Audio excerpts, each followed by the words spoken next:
Olá pessoal, na aula de hoje a gente vai focar no Node e no Express.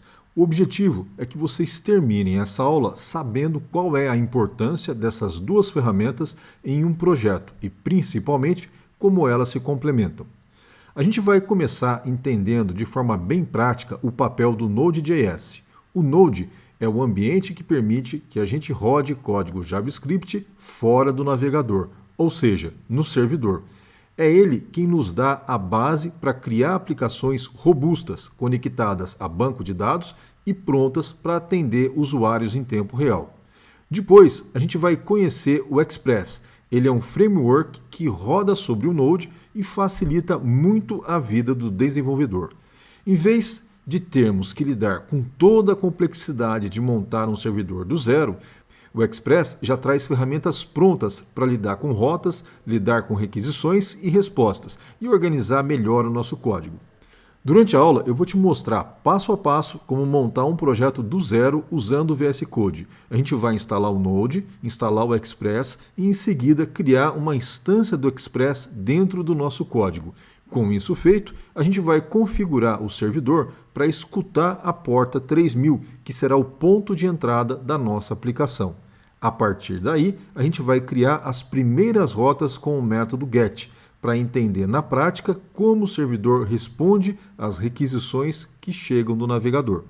O mais importante é que, ao final da aula, vocês consigam visualizar o ciclo completo, do momento em que o usuário acessa o endereço no navegador até o instante em que o servidor responde com uma mensagem mostrando como o Node e o Express trabalham juntos para tornar isso possível.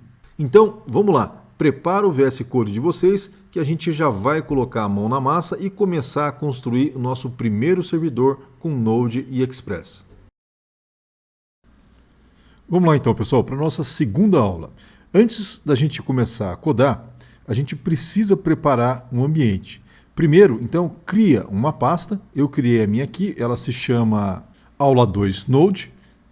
E depois vamos instalar o Node.js. Então, abre essa pasta, pressiona Ctrl J para abrir o terminal e digita npm init-y para iniciar o projeto.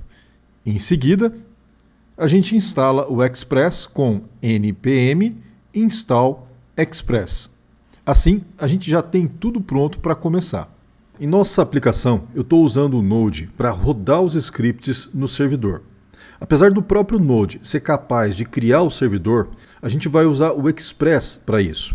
Então, resumindo, o Node será responsável por rodar os scripts e o Express responsável por criar o servidor, definir as rotas e gerenciar as requisições e respostas. Dito isso, cria o arquivo index.js e vamos começar importando o Express na linha 1. Nessa linha, o Express é uma variável local que referencia o módulo importado.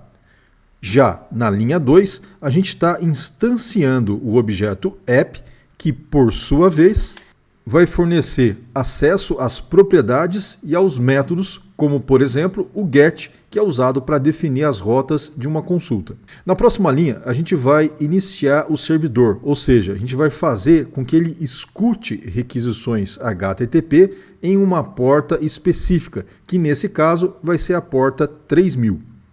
Nesse momento, a gente já pode executar o código e acessar o servidor para verificar o resultado no navegador. E para executar, basta abrir o terminal com Ctrl J e digitar node index.js. Depois, você abre o navegador e digita localhost 3000. O resultado vai ser uma mensagem de erro padrão do Express, chamada cannot get barra, ou seja, o famoso erro 404 de página não encontrada. Para corrigir esse problema, a gente tem que definir uma rota para o método get. E para isso, vamos definir uma consulta para a raiz da aplicação, ou seja, a rota vai ser direcionada para a raiz da nossa aplicação. Como já dito, o método get é responsável por fazer consultas. Nessa linha de código, o primeiro parâmetro da função, definido por uma barra entre aspas simples, define a rota. que nesse caso é a raiz da aplicação. REQ contém os dados da requisição do usuário e RES é usado para enviar a resposta a esse usuário.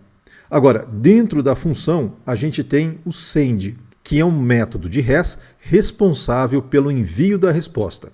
Agora, roda novamente a aplicação para verificar o resultado. Pressione Ctrl C no terminal e reinicie o servidor digitando node index.js. Agora, volte para o navegador e atualize a página para verificar o resultado. Você percebeu que eu tive que parar e reiniciar o servidor após a alteração? Para evitar de fazer isso a cada nova alteração, vamos instalar o Nodemon. O Nodemon é uma ferramenta que serve para reiniciar automaticamente o servidor sempre que você altera o arquivo. Então, vamos aos passos para instalar e configurar o Nodemon. Para instalar, digite npm install save -dev e Nodemon. Isso vai fazer com que o Nodemon seja instalado como uma dependência de desenvolvimento. Agora, caso você instale como npm install Nodemon, ele vai se tornar uma dependência de produção, o que não faria sentido algum, pois o servidor de produção não foi feito para ser ligado e desligado para teste. Instalado o Nodemon, você vai ter que abrir o arquivo package.json e incluir a seguinte entrada em scripts. Digita aí então, abre aspas, dev, fecha aspas, abre aspas, nodemon index.js, fecha aspas. Só não esquece de colocar a vírgula no final da linha anterior. Agora, você vai no terminal e digita npm run dev. Pronto, agora o servidor está rodando e você pode fazer alterações no código sem precisar reiniciá-lo.